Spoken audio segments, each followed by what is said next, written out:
우리는 지난 시간에 느헤미야라 하는 사람이 이미 예루살렘이 바벨론에 의해서 멸망한 지 150년이나 지났고, 또 본인은 그 바벨론도 아닌 바벨론을 멸망시킨 페르시아라고 하는 나라에서 태어난, 그러니 어떤 면에서는 사실 예루살렘이 뭐 어찌 되든 말든, 또 수룹바벨과 에스라를 중심으로 해서 1, 2차 포로 가운데서 예루살렘으로 귀환한 포로 귀환자의 대열에 이 집안은 끼어 있지 않았습니다.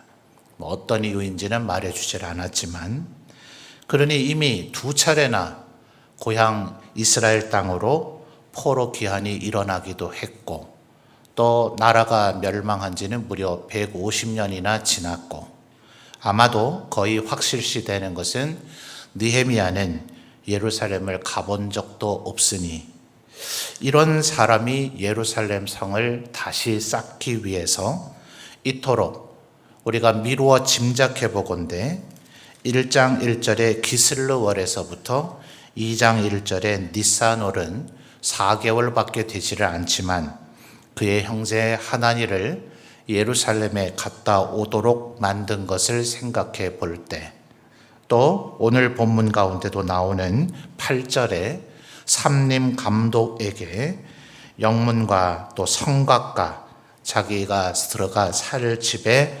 들보릇을 제목을 달라, 그렇게 주게 해 주십시오 라고 하면서, 우리 본문에야 그런 내용까지가 안 들어있지만 뭐 목재가 얼마라는 수량까지도 얘기했지 않았겠습니까? 아마 공문서를 작성하는 데에서 아마 그런 부분이 기록되었을 것 같은데, 그래서 아마도 못해도 1년 이상 기도하고 또 1년 이상 준비하고 검토하는 일들이 있었을 것이다 하는 것을 살펴보았습니다.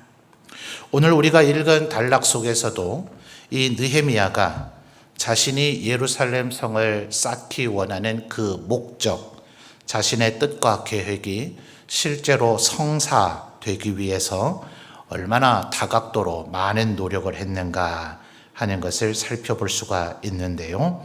첫째는 1절 하반절을 보면 느헤미야의 얼굴에는 언제나 왕 앞에서 수심, 근심빛이라 그러죠. 뭐 쉽게 얘기하면 인상을 쓰거나 찌푸리거나 또 혹은 조금 차갑고 냉담한 그런 얼굴 표정을 짓지 않았다 하는 겁니다. 여러분, 이게 의외로 우리의 인생에서 굉장히 중요한 부분을 차지합니다.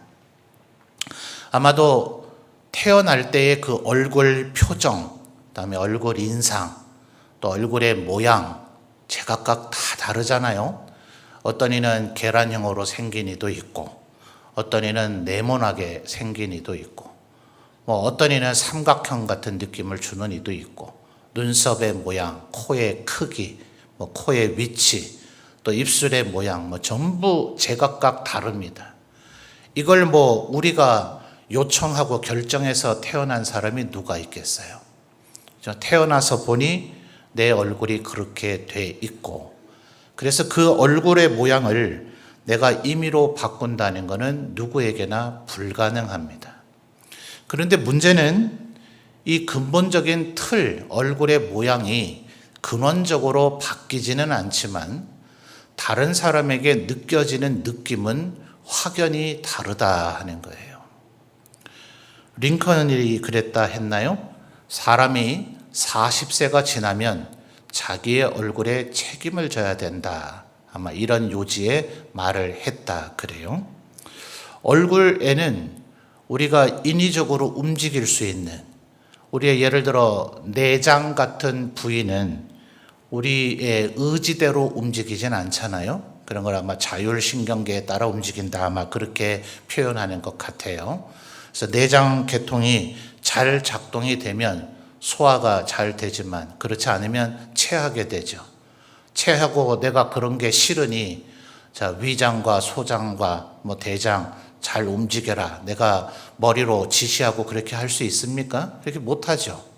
근데 이 얼굴에 있는 수많은 근육들은 누구나 다 익숙하게 그렇게 되는 것은 아니지만 사람이 스스로 훈련하기에 따라서 이 얼굴 표정은 얼마든지 변화무쌍하게 만들 수 있는 내 의지로 움직일 수 있는 근육 계통에 속한다 하는 거예요. 그러니 예를 들어 뭐 피부의 톤의 색깔이나 그다음 얼굴의 모양들은 태어날 때 내가 결정한 것이 아니기 때문에 첫인상을 내가 좌우할 수는 없습니다.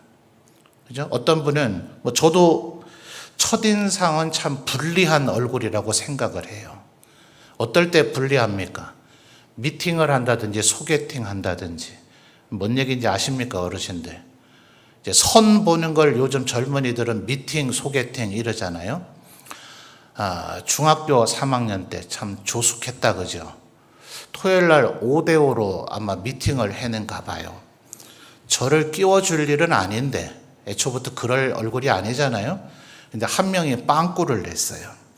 그러니까 이제 그 5명 리더 가운데 한 명이 성인이 너 갈래? 저에게는 그런 제안이 오리라고 꿈에 상상이나 했겠습니까? 얼마나 좋아서 갔더니 여학생들 말이, 제가 몇 학년 때 나갔다고요? 중3 때 나갔는데 한 여학생이 참 못됐죠. 아저씨는 여기 왜 왔어요? 이러더라고요. 평생 참 잊혀지지 않습니다. 지금 거의 40년 가까이 흘렀는데도 얼마나 마음에 안 들었으면 그랬을까. 그래서 저는 나는 첫인상으로 승부를 볼 수 있는 얼굴은 아니구나. 이걸 아주 일찍부터 깨우쳤습니다. 그럼 이제 어떻게 해야 돼요? 결혼을 하려면 제 매력을 발산해야 되죠. 그래서 늘 잘 웃고 유머를 잘 이렇게 하고 분위기를 좋게 만들고 이런 것이 굉장히 인간관계에서 유익하다 하는 것을 많이 느끼게 됩니다. 근데 참 지금도 아마 우리 성도님들 제가 전하는 말씀에 때로는 은혜 받으실 때도 있으시겠고 그렇지 못할 때도 있지만 저에 대한 그 느낌을 어떻게 속속들이 일일이 다 표현하실 수 있겠습니까? 참 조심스럽잖아요. 아마 우리 성도님들보다는 그래도 비교적 아주 냉정하게 저에게 표현을 할 수 있는 사람은 아마 제 아내일 겁니다. 제발 좀 인상 안 쓰고 설교하면 안 되냐 이래요.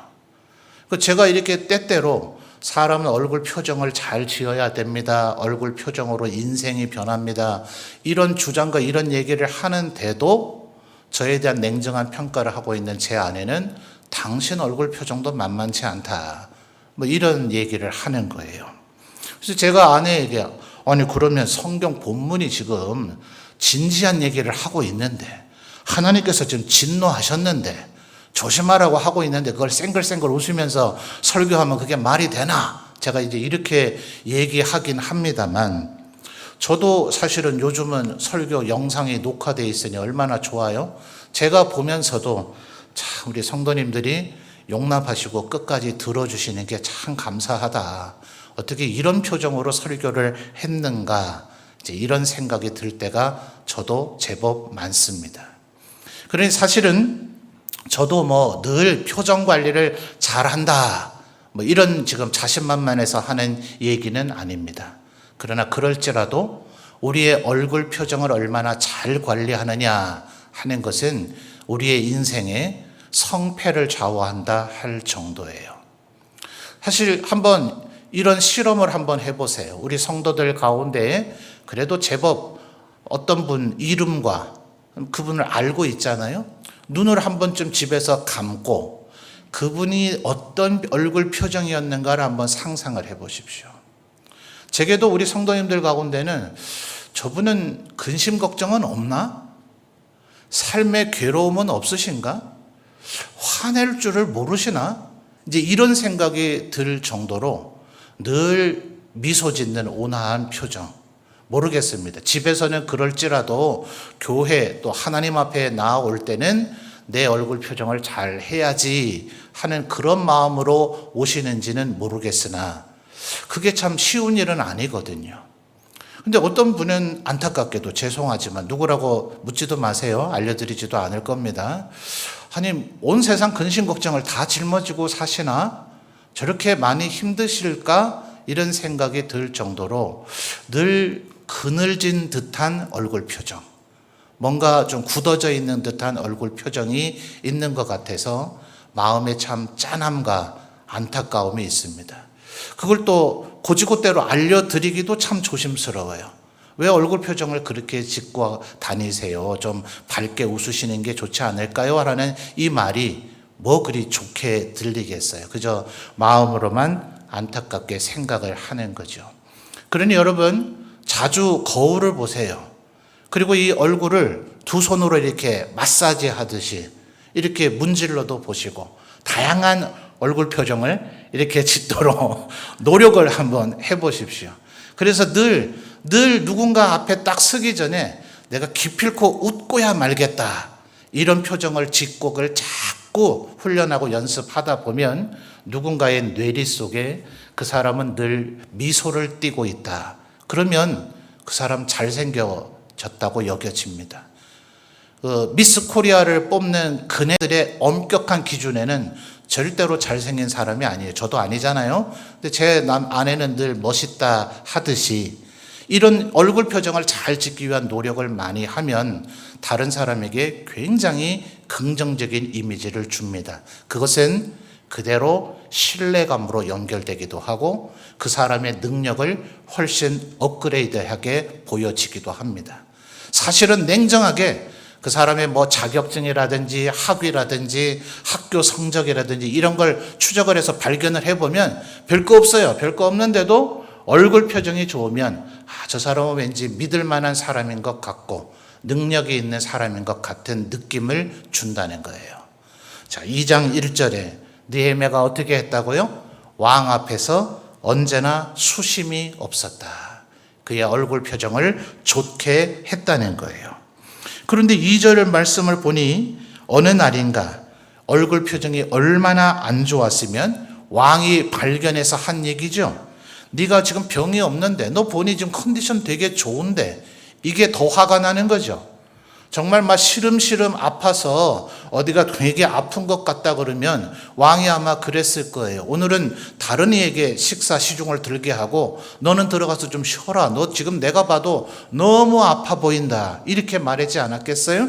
그런데 2절을 보니까 너 아무리 봐도 병이 있는 건 아닌데, 몸이 컨디션 상태가 안 좋은 거 아닌데 얼굴 표정이 왜 그 모양 그 꼴이냐. 이 말을 했다는 것만으로도 지금 왕의 심기가 굉장히 좋지 않다는 거죠. 그래서 2절 하반절에 보니까 느헤미야가 어떻게 했다 그럽니까? 그때 내가 크게 두려워했다. 왜냐하면 왕이 이런 마음을 먹었다는 것은 자신이 술 맡은 관원의 지위를 잃어버릴 수도 있고, 자칫 잘못하면 감옥에 갈 수도 있고, 더 심하면 목숨을 잃을 수도 있는 것이 고대의 왕정시대의 일이기 때문에 그렇습니다. 특별히 성경에 나타난 아수르, 그리고 바벨론, 그리고 메데, 파사, 이 4개 나라의 군주들은 우리 열왕기의 관점으로 보면 선한 왕을 찾아볼 길이 없습니다. 마치 선조들로부터 후손에 이르기까지 누가 더 잔혹한 왕인가를 경쟁이라도 하듯 그런 사람들밖에 없었습니다. 이 아닥사스다 왕도 세계사에서 아주 유명한 잔혹한 왕입니다. 그러니 지금 2절에 이 느헤미야가 느끼고 있는 두려움은 보통 두려움이 아닙니다. 근데 왜 그랬을까요? 느헤미야가 평상시에는 이렇게 얼굴 표정을, 지금 1절 하반절에 뭐라 그랬죠? 이전에는 내가 왕 앞에서 수심이 없었더니, 이거 이렇게 잘 됩니까? 우리 성도님들도 아까 제가 말씀드린 표정 관리를 잘해야 된다는 얘기를 설마 태어나서 오늘 이 밤에 제게 처음 듣기야 했겠습니까? 우리들 모두 다 살아오면서 사람은 얼굴 표정 관리 잘해야 돼. 표정 잘 지어야 돼. 그래야 네가 사람과 인간관계도 많고 친구도 많고 네가 하는 일이 성공할 거고 어쩌면 승진도 잘할 수 있을 거고 그게 너에게 좋아. 라는 이런 얘기를 어릴 때부터 아마 귀에 딱지가 않도록 들으신 분들도 계시지 않을까요? 근데 왜 우리 모두는 언제나 웃는 표정은 아닐까요? 아니 일상의 삶이 안 그럴 때가 훨씬 많은걸요. 아무리 미소 띄고 웃는 얼굴을 하려고 해도 힘들고 괴롭고 짜증나는 일들이 워낙 많으니 그 표정을 만들어 짓기가 사실은 어려운 거죠. 그런데 1절 하반절에 느헤미야가 이렇게 말했다는 것은 그가 얼마나 많은 노력을 했겠는가. 왜요? 왕의 신임을 얻어야 하니까요. 대단하지 않습니까? 언젠가 왕에게 이 얘기를 해서 그 왕의 승낙을 얻어내기 위해서 느헤미야는 자신의 감정까지도 컨트롤을 했던 거예요. 그런데 2절에 왜 그랬을까요?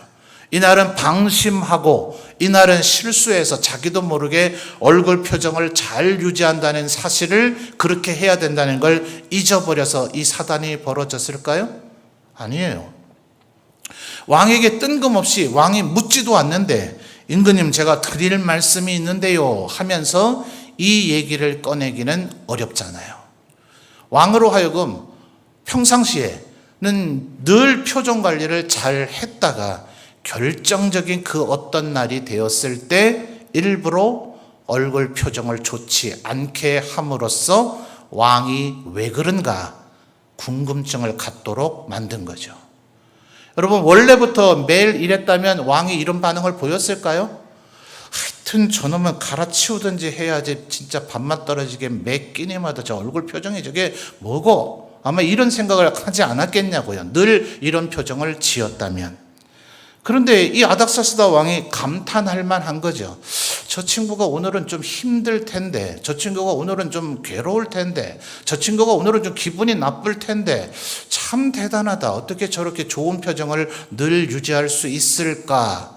이런 정도의 평판은 얻었다가 어느 날 얼굴 표정이 안 좋으니 호의를 가지고 물어볼 수밖에 없는 거죠. 이 정도의 노력하실 수 있겠습니까? 느헤미야는 자신이 하나님 앞에 기도하고 마음에 품은 소원을 이루기 위해서 이런 부분마저도 준비한 사람이었다 하는 거예요. 그럼 도대체 오늘 왜 그랬을까요? 그저 왕에게 묻기만 위해서요? 왕의 질문을 유도하기 위해서요? 근데 2절 하반절에 보니 두려워했다는 것은 이것은 일종의 모험이고 도박입니다. 왕이 질문을 하도록 만들 수 있긴 하지만 자칫하면 자신의 모든 것을 이룰 수도 있는 위험천만한 상황을 느헤미야가 지금 만든 것인데 신학자들은 6절 상반절을 중요한 이유로 봅니다. 자, 6절 보실까요? 6절의 상반절에 보니 무슨 표현이 나타납니까? 그때 왕후도 왕 곁에 앉아 있었더라. 자, 1절을 다시 보시면 내가 포도주를 왕에게 드렸다는 이 표현이 지금 식사 시간이라는 얘기입니다. 아니 왕과 왕후가 당연히 식사를 같이 하는 거 아닌가요? 아닙니다. 여러 나라마다 풍습이 좀 다르긴 하지만 우리나라도 임금께서 중전과 매 끼니를 언제나 같이 드시지는 않았습니다. 중요한 국가 행사가 있을 때 오히려 같이 드시는 그 예가 오히려 더 그게 많습니다. 우리가 성경에서 에스더서를 통해서도 알 수 있듯이 왕후인데 왕이 부르지 않았는데 왕의 궁정으로 자기가 임의대로 나아가면 그것으로 목숨을 잃을 수 있다 그러죠. 그래서 네가 왕후의 위를 얻은 것이 이때를 위함이 아닌 줄 아느냐. 네가 침묵하면 하나님께서는 다른 방법으로 우리 유대 민족을 구원하시겠지만 너와 우리 집은 버림받을 거다. 모르드게가 그렇게까지 얘기를 하잖아요. 그러니 에스더가 며칠 기도를 하고 난 후에 내가 죽으면 죽으리이다 라는 각오를 가지고 왕 앞에 나가잖아요. 그러니 왕이 부르지 않았는데 왕에게 간다. 이건 상상조차 할 수 없는 것이고 왕후라 할지라도 왕과 함께 식사하는 날이 많지는 않다 이 말입니다. 그러면 왕하고 왕후가 같이 식사를 하면 좋은 날이니 술 맡은 관원은 더 좋은 표정을 지어야 하지 않을까요? 모든 남자들이 그렇지는 않겠지만 남자들은 자기 아내 앞에서 가장 멋있어 보이고 싶답니다. 비록 이 사람이 왕으로서 페르시아, 이 바사라고 하는 제국을 통치하기 위해서는 왕이기 때문에 또 반란도 진압하고 신하들도 군기를 잡아야 되기 때문에 그의 성품이 어떠했을지라도 다소 강한 군주의 모습을 보일 수밖에 없습니다. 근엄하고 때로는 포악하고 때로는 잔혹하다고 느껴질 정도로 두렵게 만들어야 모든 백성들이 말을 잘 들을 것이기 때문에 왕들은 일부러라도 그런 모습을 유지하려고 합니다. 대단히 좋게 말해줘 봐야 근엄한 자세를 견지하는 거죠. 그러나 그럴지라도 왕도 한 사람의 남자가 아닙니까? 그러니 자기의 아내, 왕후, 처첩들에게는 멋있는 사람, 좋은 사람, 성품이 좋은 사람, 온유하고 자비로운 사람으로 인식되어지기를 바라죠. 그러니 느헤미야는 지금 6절의 이 상황을 하나의 기회로 본 겁니다.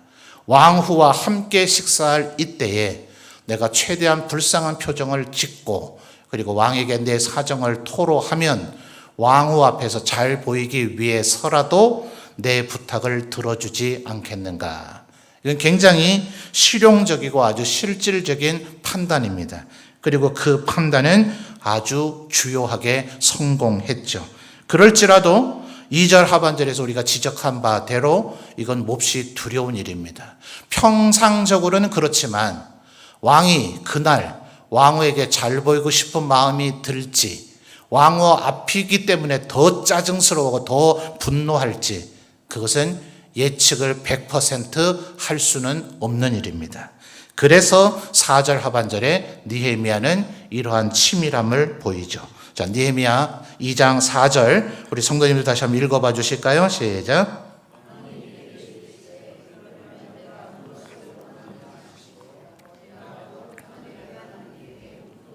아멘. 제가 느헤미야서를 참 많이 설교도 해보고 많이 묵상을 해보는데요. 느헤미야라고 하는 인물에 대해서 제가 가장 매력적으로 느끼는 부분이 이 4절 하반절입니다. 충분히 기도했지 않습니까? 우리가 지난 시간에 살펴봤듯이 1장의 여러 것들을 근거로 해보면 못해도 1년, 아무리 적게 봐도 4개월은 정말 목숨을 다해 집중적으로 기도했을 터이니 충분히 하나님께서 반드시 들어주실 거라는 자신만만함이 있을 수 있잖아요. 그리고 왕이 내가 내 계획에 따라 왕후가 계시니 오늘은 일부러라도 내 감정을 얼굴에 좀 표출을 해서 왕이 내게 묻게 만들어서 내가 이 모든 것을 말해 보리라. 지금까지는 계획대로 잘 되고 있어요. 그러니 얼마나 기분 좋고 아주 자신만만하게 이야 내 계산과 내 생각대로 다 되고 있구나 하고 어서 서둘러 예루살렘 성을 쌓고 싶습니다 라는 말을 할 만한 상황이지 않더냐 하는 거예요. 그런데 4절 하반절에 어떻게 했다고요? 내가 곧 하늘의 하나님께 묵도하고, 이 마지막 순간까지도 하나님 나를 도와주십시오 라는 그 간절한 기도가 느헤미야에게서 흘러나왔다는 겁니다. 우리가 때로 금요 기도회 때 하는 것처럼 주여 삼창하고 통성기도 할 수 있겠습니까? 갑자기 무릎 꿇고 두 손을 가지런히 모으고 그렇게 기도할 수 있겠습니까? 1분, 5분 아니 30분 동안 간절히 방언으로 기도하고 그 다음에 왕에게 말할 수 있겠습니까? 아마 그 전에 끌려나갔을 겁니다. 아마도 느헤미야는 눈도 감지 못하고 시간도 기껏해야 10초에서 30초 내외로 소리도 내지 못한 채 여전히 얼굴은 왕을 쳐다보면서 잠시 정말 한마디 말로 하나님 앞에 간절히 기도했을 것입니다. 사랑하는 성도 여러분, 우리 모두도 이렇게 살았으면 좋겠습니다. 시간을 정해놓고 하나님 앞에 작심해서 우리의 마음의 소원과 바람을 위해서 기도하고 그리고 무시로 순간순간마다 우리 곁에 언제나 함께 하시고 내 마음속에 작은 신음소리까지도 들으시는 하나님 앞에 언제나 기도하며 사는 삶. 그럴 때 하나님께서는 느헤미야와 함께 하시고 느헤미야를 도우시더라 하는 거죠. 6절에 그 왕후가 있어서 그래서인지 왕은 결국 이 느헤미야의 소원을 들어줬고, 여러분 에스라서를 보시면 아닥사스다 왕이 등장을 합니다. 거기에도. 자, 우리가 1장 1절과 2장 1절에서 봤듯이 아닥사스다 왕이 지금 왕이 된 지 몇 년이라고요? 20년. 요 20년이란 말은 이 사람이 왕이 된 지 20년째가 되는 해다 이 말이죠. 에스라서를 보면 이 성전 건축이 중단되도록 조서를 내린 이도입니다. 바로 이 사람이에요. 그러니 지금 이 사람에게 예루살렘 성을 다시 쌓게 해달라는 말을 한다는 것이 얼마나 두려운 일인가, 우리가 이것을 생각해 볼 수 있겠죠. 그런데 어쨌든 왕이 6절 하반절에 몇 날을 지나야 돌아오겠느냐 하니 6절 하반절에 기한을 정했다. 이 부분은 제가 이미 여러 차례 설명을 했죠. 예루살렘 성이 대단히 복잡한 약 꼭지점만 헤아려 보면 약 17각형 정도라고 볼 만한 구조물이고, 또 각 지역마다 성벽의 높이가 다르고 어떤 위치에 따라서는 성벽의 두께마저도 다른데, 그 복잡하고 입체적인 건축물을 얼마 동안이면 지을 수 있겠다, 이걸 계산하고 판단한 가운데 이 왕 앞에 얘기를 했더라 하는 겁니다. 심지어 7절을 보십시오. 7절 중반절을 보면 강 서쪽 총독들에게 조서를 내려달래요. 이 강이라 하는 것은 유브라데 강을 얘기합니다. 바로 이 유브라데 강가에 바벨로니아도 있고 여기에 갈대아 우르도 있죠. 그러나 지금 이 느헤미야는 이 유브라데 강보다 훨씬 동적인 페르시아의 수산, 지금의 이란 지역인 수산궁에 지금 머물고 있습니다. 그래서 그곳에서부터 통과를 할 때 이 유브라데 강 서쪽은 얼마 전까지는 바벨론 영토죠. 바벨론의 주 근거지입니다. 그러니 사실은 페르시아 제국으로 지금 통합이 되어 있긴 하지만 이쪽 총독들의 통제력이 과연 얼마나 좋을지, 또 유대인이 유대로 간대더라 하면 누가 어떤 일을 할지 모르죠. 그래서 느헤미야는 그걸 계산해서 조서를 요청을 했고, 왜 조서를 요청하는지 그 마음을 아는지라 왕은 9절에 군대 장관과 마병을 이 느헤미야에게 대동하게 만들어 줬습니다. 그리고 8절에서 이미 우리가 살펴봤듯이 그는 왕에게 그저 조서만 요청하는 것이 아니라 성을 쌓고 그 성 안의 구조물을 만들기 위해서 필요한 목재와 그런 것들을, 건축 제목들을 이 아닥사스다 왕 앞에 요구하게 되었습니다. 얼마나 이 느헤미야가 치밀하고 꼼꼼한 준비를 했는가 하는 걸 아시겠죠. 그런데 여러분 잘 보시면 지금 이 문체 자체가 누가 기록하고 있습니까? 대부분의 성경은 예를 들어 사무엘서, 지금 새벽에 살펴보고 있는데요. 사무엘서는 한나가 이렇게 했다, 또 엘리 제사장이 이렇게 했다, 사무엘이 이렇게 했다, 사울 왕이 이렇게 했다, 제3자적인 관점이죠. 결국 사무엘이 기록했다라기보다는 사무엘이 주된 주인공이라고 해서 사무엘서라고 불려지는데, 이걸 누가 적었을까는 사실은 그러면 모호하죠. 그런데 지금 느헤미야서는 어떻습니까? 계속해서 내가 이렇게 얘기합니다. 그게 누가 적은 거예요? 느헤미야가 자기의 얘기를 적고 있는 겁니다. 그러면 느헤미야가 지금 예루살렘 성을 쌓도록 하는 일에 무엇 때문에 이것이 성공했습니까? 내가 1년 넘게 기도했다. 나는 왕 앞에 이 소원을 이루기 위해서 표정까지도 관리했다. 나는 그 마지막 순간에도 기도했다. 그리고 왕에게 나는 기간을 대답할 수 있도록 미리미리 준비했다. 그냥 덜렁덜렁 예루살렘으로 온 것이 아니라 조서도 달라 하고 건축 제목도 달라 하고 군대 장관과 마병도 붙여주도록 내가 왕에게 요구했다라고 느헤미야가 얘기한 게 아닙니다. 느헤미야는 뭐라고 얘기했습니까? 8절 하반절에 내 하나님의 선한 손이 나를 도우셨다. 이게 느헤미야의 위대한 모습입니다.